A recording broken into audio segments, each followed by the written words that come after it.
वंदे मातरम। मित्रों, 1857 के संग्राम के बाद भारतीयों में राजनीतिक और वैचारिक तौर पर कई क्रांतिकारी गतिविधियां शुरू होने लगी थीं।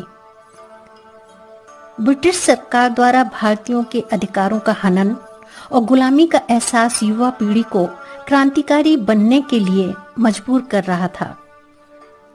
उसी का परिणाम था पढ़े लिखे समझदार युवाओं द्वारा स्वतंत्रता के लिए जन जागरण और देशभक्ति के लिए लोगों को प्रेरित करना।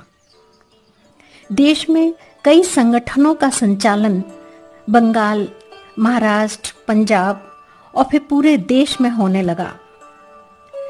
देशभक्ति की लहर जैसे पूरे देश में फैलने लगी। क्रांतिकारी आंदोलन हिंसात्मक या अहिंसात्मक कैसे हो, यह एक अलग विषय था, लेकिन मूल धारणा एक ही थी कि देश को स्वतंत्र कराना है, क्योंकि स्वतंत्रता हमारा जन्म सिद्ध अधिकार है। इसके लिए युवा संगठनों में आगे से आगे बढ़कर देश के लिए बलिदान की भावना तेज होती गई। हमारे देश के युवा देशभक्त अपना सर्वस्व देश पर न्यौछावर करने के लिए और शहीद होने के लिए आगे से आगे बढ़ने लगे। हमें भारत माता के इन महान वीर सपूतों पर गर्व है। हम देश के महान क्रांतिकारी वीरों और वीरांगनाओं को शत शत नमन करते हैं और इस कड़ी को आगे बढ़ाते हैं महान क्रांतिकारी यतीन्द्रनाथ दास की अमर गाथा के इस व्याख्यान के साथ। प्रस्तुति है मातृवेदी संस्था की और प्रस्तुत करता है श्याम सरीन। वंदे मातरम। मातृवेदी के 287वें व्याख्यान में आप सभी का हार्दिक अभिनंदन है, स्वागत है। क्रांतिकारियों की दुनिया में ये माना जाता रहा है कि फांसी या काले पानी की सजा भी ज्यादा कठिन है, तो आमरण अनशन करके तिल तिल करके मरना उससे भी ज्यादा कठिन है।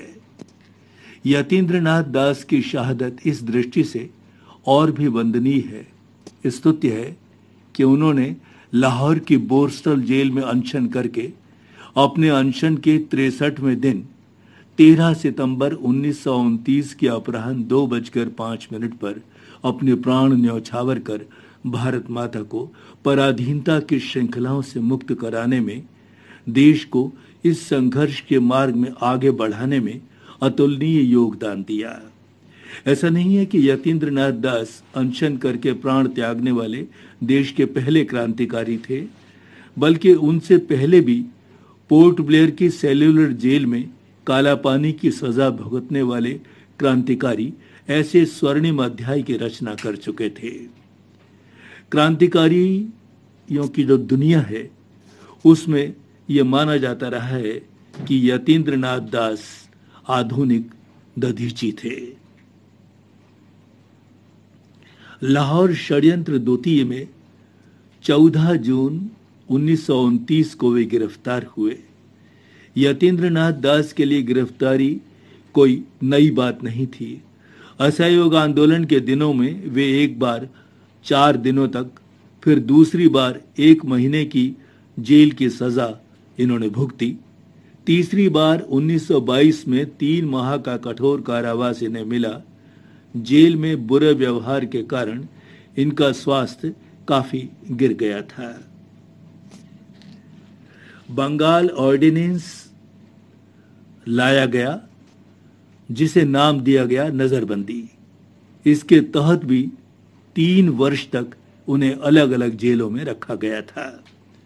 बोरस्टल जेल में इन्हें पता चला कि यहाँ क्रांतिकारी कैदी लाहौर केंद्रीय कारागार में भगत सिंह और बटुकेश्वर दत्त के अनशन के समर्थन में अनशन करने की बात सोच रहे हैं।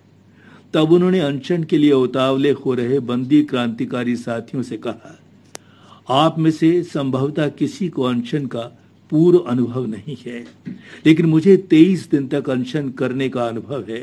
इसलिए मैं जानता हूं कि स्वतंत्रता प्राप्ति के लिए संघर्ष का ये मार्ग बहुत कठिन है। इसमें 2 ही विकल्प हैं, या तो विजय या फिर मृत्यु। तीसरा कोई विकल्प नहीं।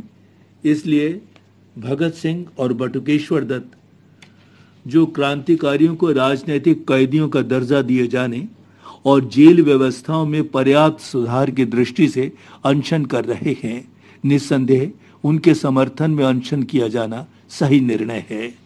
लेकिन इसे शुरू करने से पहले गंभीरता पूर्वक विचार किया जाना आवश्यक है। विजय या फिर मृत्यु का वरण, तीसरा कोई रास्ता नहीं, कोई विकल्प नहीं। दरअसल यतीन्द्रनाथ दास जब ढाका की जेल में थे तब एक जेल अधिकारी से उनकी हाथापाई हो गई थी। उसके बाद वे बुरी तरह पीटे गए। स्वाभिमानी यतीन्द्रनाथ दास ये सब कब सहन करने वाले थे। आखिर उन्होंने वहां अनशन शुरू कर दिया जो 23 दिन तक चला। अब तो जो जेल अधिकारी झुके, दुर्व्यवहार करने वाले अधिकारी ने क्षमा याचना की, तब कहीं यतीन्द्र जी ने अपना अनशन तोड़ा। अंत में 1926 की 27 सितंबर को वे छोड़ दिए गए। विजय या मृत्यु वरण, इस संकल्प के मान लिए जाने पर उन्होंने अपने बोरसल जेल के साथियों के साथ आमरण अनशन शुरू किया। कुछ दिन बाद उनकी हालत बिगड़ने लगी। अब बलात्पान का दौर शुरू हुआ। इस फोर्स फीडिंग में मुस्तंडे कैदियों को डॉक्टर साथ लेकर आते थे।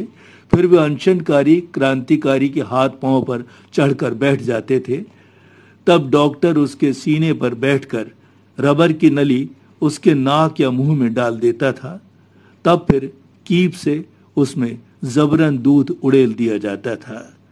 प्रशासन द्वारा अनशनकारी के अनशन को तोड़ने की जब ये कोशिश होती थी तो जाहिर है कि अनशनकारी यथासंभव इसका भरपूर प्रतिरोध करता था। ऐसी ही एक कोशिश में यतीन्द्रनाथ दास की आहार नलिका में दूध जाने के बजाय उनके फेफड़ों में चला गया।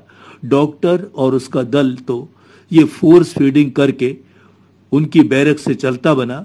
अब तो उनकी आंखें चढ़ गईं। बिना जल के तड़पने वाली मछली की तरह वे तड़पने लगे।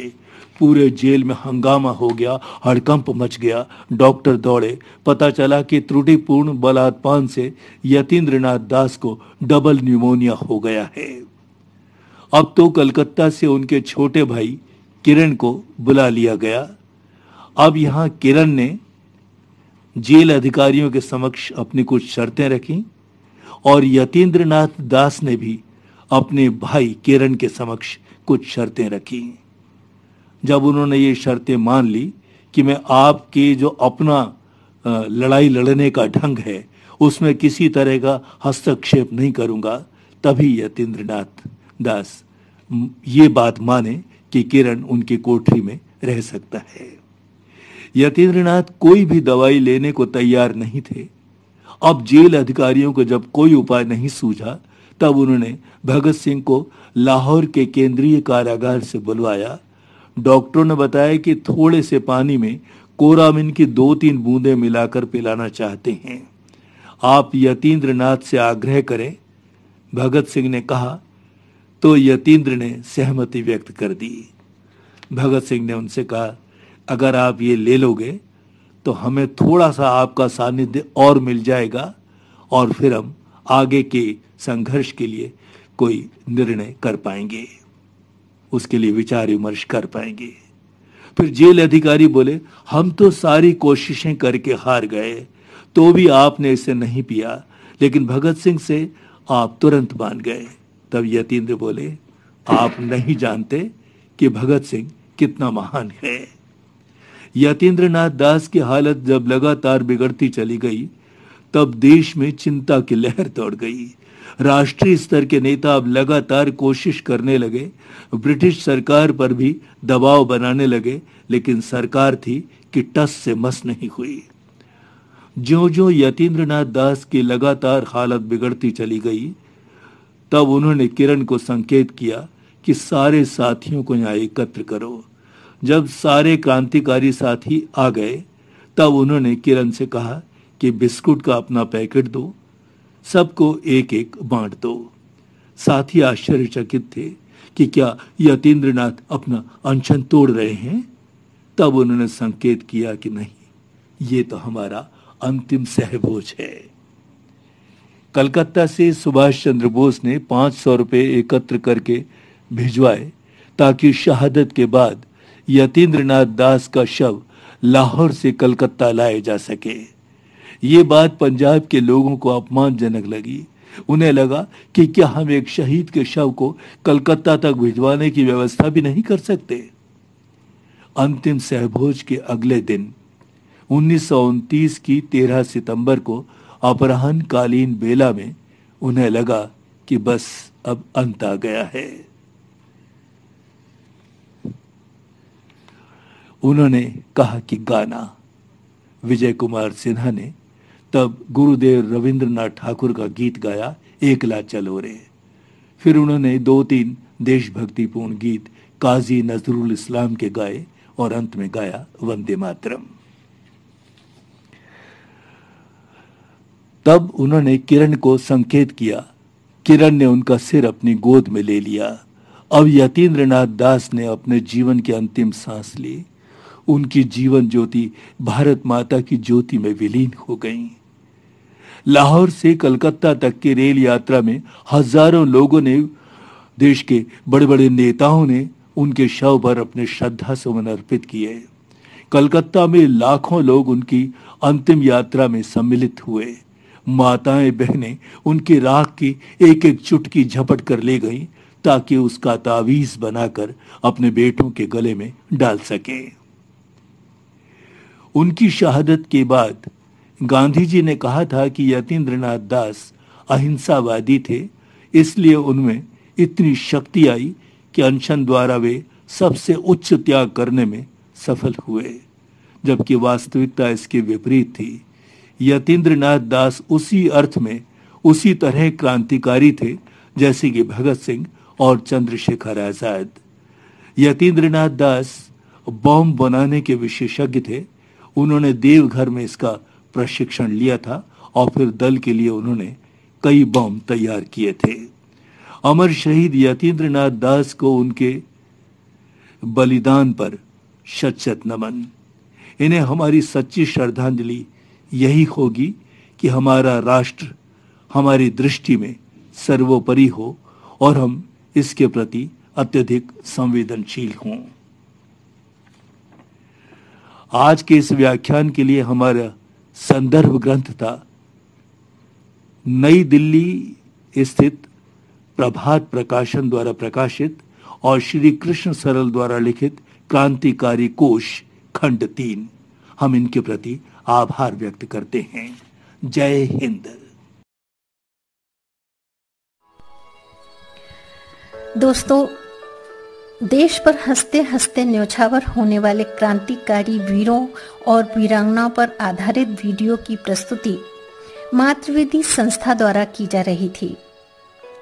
संस्था सचिव श्याम सरीन के प्रस्तुत व्याख्यान अमर शहीदों के लिए हमारी श्रद्धांजलि के रूप में है।